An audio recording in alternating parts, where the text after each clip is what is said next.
So after we did the fly tying last night, I caught a couple messages for people that wanted a video that they could reference going forward. So we're just gonna tie the same fly, and then I'm gonna throw this on YouTube. So if you want to tie this fly this winter, next winter, 10 winters from now, you'll be able to. So first things first, we are using the, again, Flexi Tube, large 40/40. Not sure why they're called that. It's probably got something to do with their size, but one of those guys. Gonna take it, cut some of that excess off, flip it around, same thing on this side, cut a little excess off, and kind of get some nose oil there, little nose grease, and put it on your needle. That way when you're done tying this fly, it actually wants to slide off this adapter. So thread of choice is Vivas gel spun 30D. Works great for all sorts of bugs, especially this one. Really strong, but also lays down pretty flat. So a couple spins right at the kind of connection point of that tube where it goes from a small diameter to a large. And then we're going to take our our EP brush. This one is the Senyo Chromatic 1.5 inch, and the color is called Midnight. It's like just a black and blue kind of color combo. Just maybe like 1.5 inches, 2 inches. You don't need much of this stuff. It's just kind of replaces the dubbing ball. I just found myself, wondering why I was putting a dubbing ball in when it didn't really do anything with this fly. Other flies, it helps it prop it up a little bit, but with a Marabou fly, it doesn't really do much, and you can't see it from the back usually because the other materials and stuff are are blocking it. So I kind of wrap it forward, and I already forgot to put my weight in, so we're just going to leave that there. You want to throw in one of these Pro Sport Fisher, they're raw weights, they're tungsten. This is the size extra small. I like that size because it's not going to hang up, but it's still going to break that surface tension of the water when your fly hits. So to slide that guy on, make sure he's right up against there, and make a couple wraps in front of it. Back this guy off, and now we can wrap him in front of that as well. Just maybe 2 times. That's good. And I like using the Hackle pliers because I can just kind of hold it in place, let it go, and then just pull down and it's tied in.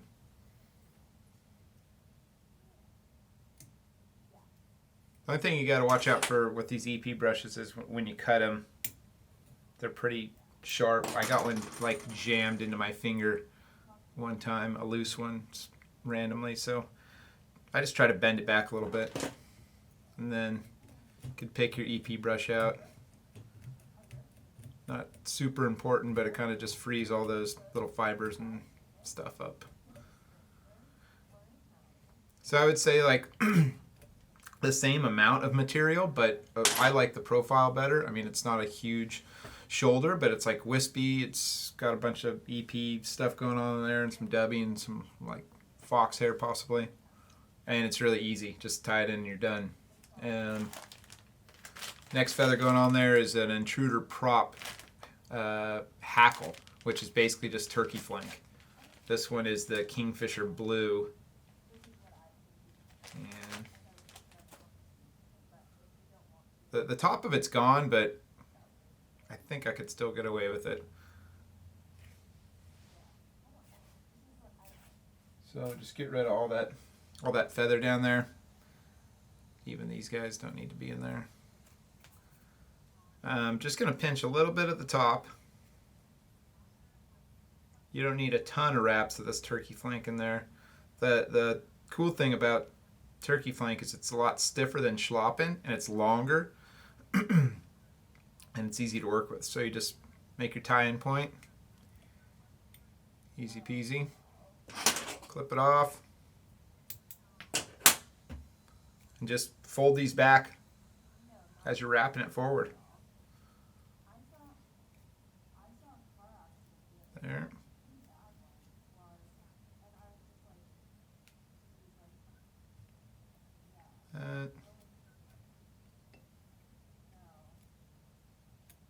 Tie that off.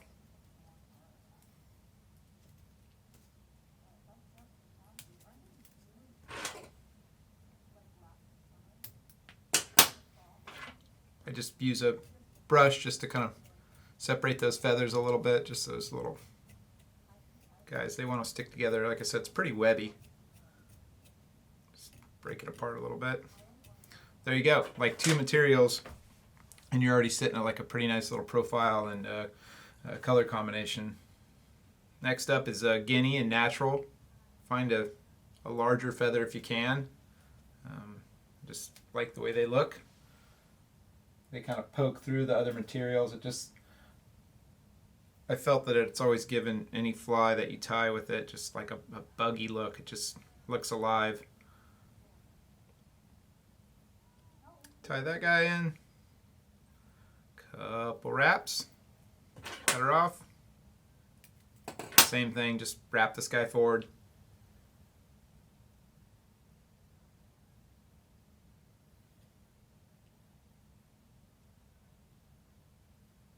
These guys can get a little temperamental and not want to lay down how you how you want them to. So this feather, I would say, more than most feathers I work with, you really gotta, as you wrap it, really try to angle it back a little bit so that concave naturally wants to fold over the turkey flank there.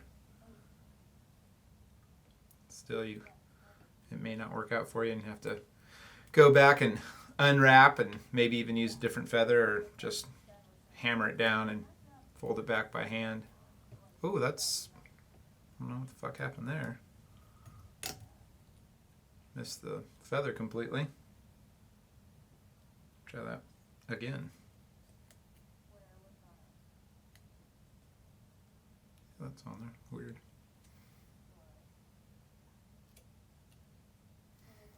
Couple turns and clip it. Same thing, just little brushes back.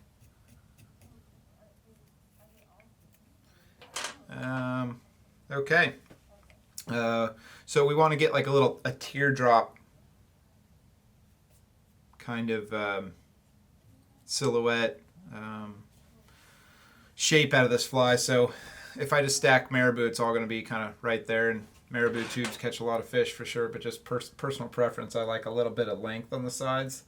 And like I was explaining last night during the virtual Friday Night Flies, I don't try to separate these or put them in a dubbing loop or any of that. I kind of want that big wing on the side. I don't care if they are individual and move independently. That's not really the purpose of having them in there. It kind of balances the fly. Since there's not really a dramatic wing of any sort. So you just get maybe, I don't know, between 6 and 8, I would say, feathers on each side. It's not part of the fly that I'm trying to keep sparse. You do want to line them up right across from each other though. Just cut the little ends off.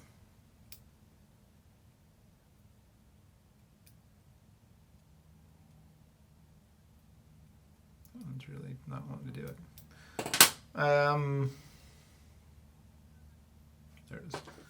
At this point, if you want, you could just put a little touch of super glue or whatnot just on the ends of those ostrich. It just, sometimes they want to get pulled out because we're not folding them back over or anything.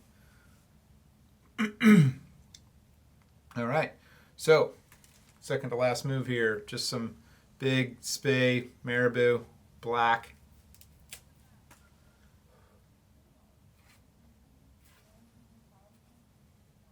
And the thing, if you tie a lot of flies, you kind of take all these little techniques for granted and stuff like that. But maybe you're just new to it or something like that, and you're wondering where exactly you want to pull that Marabou or what you're looking for in a Marabou feather. I like them wispy, so real airy at the top. The other thing you can look at is the stem. So obviously it's got a taper, it's pretty thick, and as it really starts to narrow up, that's usually kind of a good visual indication of where you want to pinch the feathers and pull them off from. This is like an exceptionally good one. I got pretty lucky. I didn't think I had that many good ones left, so I'll probably mess the end of this fly up for that reason. So what you want to do is you just kind of separate that top, and you can kind of lick your fingers, and that, or if you have a cup of water near you, that's probably a little more sanitary right now, or just probably not just right now. And just put that tie-in point right there at the front. Give it a couple turns, wrapping, 4 or 5 times, and move it forward just a little bit. And same thing as the rest of the feathers.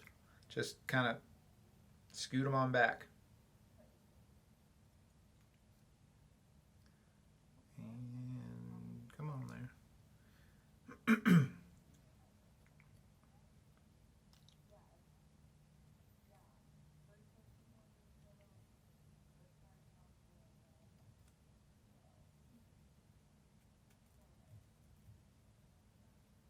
Keep sweeping them back as you get closer. Now this one is a really full feather. At this point you could kind of pull some of that off if you want and decide where you want to end that fly. I kind of want it to be over on the bottom there, so I'm going to just take a little bit of that off. That looks good to me. Kind of pull up pretty tight on the stem just to make sure nothing's loose in there. Come up over the top.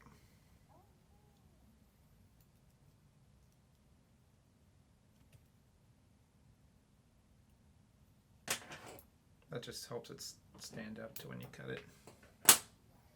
Maybe 2 or 3 just to kind of lock her in. So yeah, just a couple brushes back. That's already looking pretty good. And then for the flash, we're going to do a Flashabou 6924 rainbow. I really like the rainbow Flashabou in this fly. I kind of elaborated a lot more on that on the live stream last night, which I'm not going to right now. But for many reasons, the stuff's great. You use like 3 to 6 pieces of flash. You want it just a little bit longer than your ostrich. Kind of gives it just, everything's got a natural taper and kind of moves really nicely. Not going to worry about that too much. I'm not going to spread the Flashabou out or anything like that. It's just going to kind of sit. Got a little piece of stem there that's driving me nuts.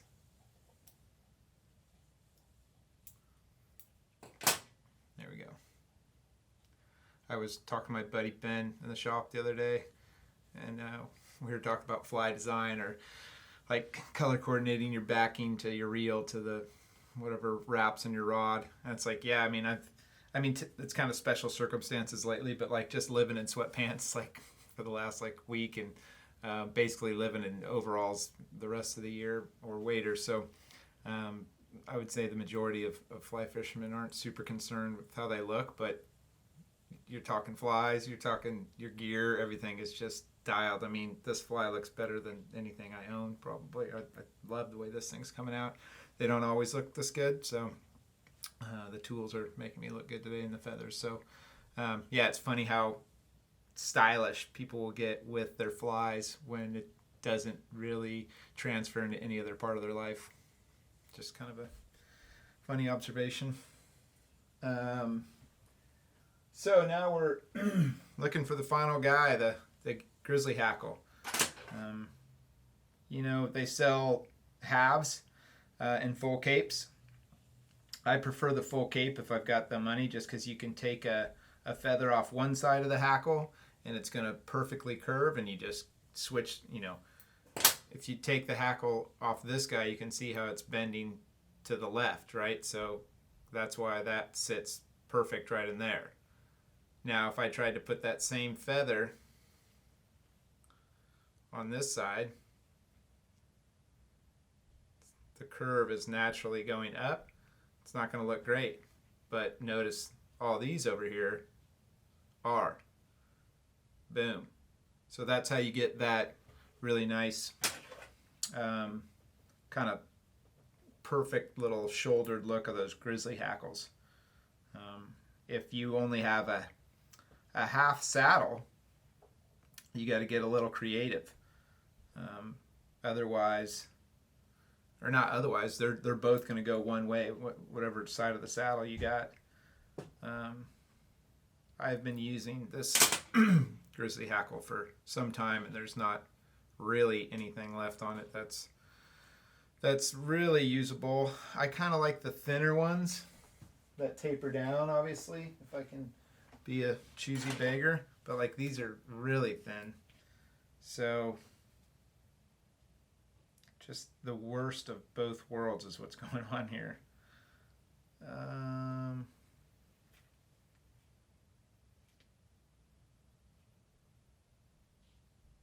Yeah, they're just not good.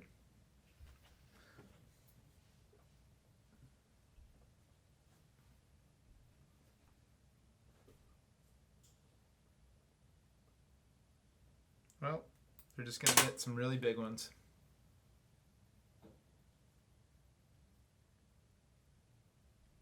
Let's see how that's even going to look. Oh, it is what it is. The technique is the same. If I had better grizzly hackle, I would use it, but that's what happens when you have 4 or 5 days and you're doing absolutely nothing, is you're going to tie a lot of flies. At least if you're me.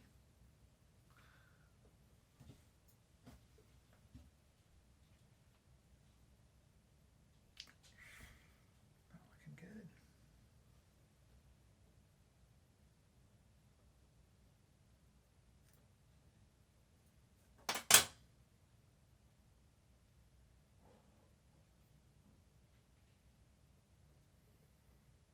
It's going in. So I've tried a couple things. So you can see you get that nice arc, right? If these were a little thinner diameter hackles, I'd be happier, but I curse myself saying this fly was looking too good. So you want to crisscross them, right?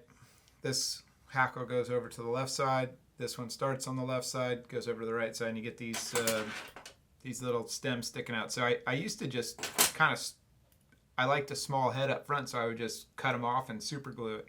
Well, I must be doing something really wrong with the super glue, or it's not soaking down in there or something, but like the last 3 flies that I tied like that, the hackles just from casting, my guys, I put a bug on, and the next run I take a look at it and hackles be gone. So fold them back and throw some wraps on them, and they're in there for a long time. The old school pattern that I used to tie with this, where I would do that, I still have flies around that still have the hackles. I tried to save a little space and kind of got burned, and it doesn't work. So what I do is to finish it out, just Pro Fisher UV resin, put a little on a bodkin, and just kind of get that thread.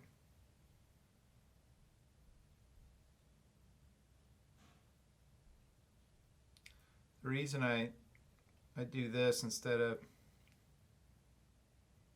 just squirt it on is if you tend to get too much of that UV resin on the tube itself, when you cut it and try to burn it back, it won't burn back, and so it ends up giving you a shitty head.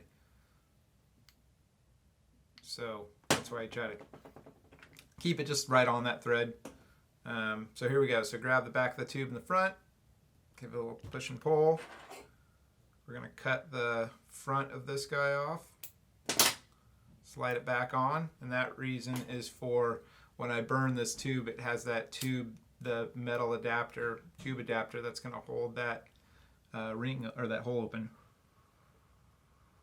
be careful when you're melting your tubes back.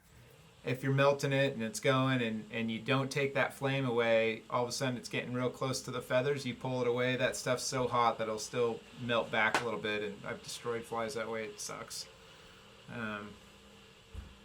Cool. So that's basically it. There's not a name for this because it's just a Marabou tube. You know, no offense to anybody out there. I know people get excited when they, you know, tie a really good fly, and I think the most common thing I see online is everybody calling everything an intruder. It's like, oh, check out this sculpin intruder, and it's like a woolly bugger, or like a one station tube fly that's like, oh yeah, this sick intruder. They're not. Intruder, very basic explanation. It's got a station like this on the back, and another one like this on the front that's a little bit bigger, and some space in between the body. It's just kind of a two-station setup. It's a pretty simple definition. So, you know, this is, you know, water nightmare. You know, what are you gonna name it? It's just a Marabou tube. It's just how I like to tie them, and you can tie them and totally, you know, swap out black and blue for red and orange, or purple and pink, or you know, olive and brown with little orange, you know, EP brush back there, little low water fly or whatnot. Switch out the flash, but it's just super easy. It's just EP brush, turkey flank, guinea, Marabou, flash, grizzly hackle. And even though that may seem kind of like a lot of materials, when you just stack them up like that, like they're really easy to work with. Actually, there's some ostrich in there, my bad. They're really easy to work with. It's just a great looking fly that doesn't take that much time. So yeah, this will hopefully give people something to reference and kill some time while they whip up some bugs.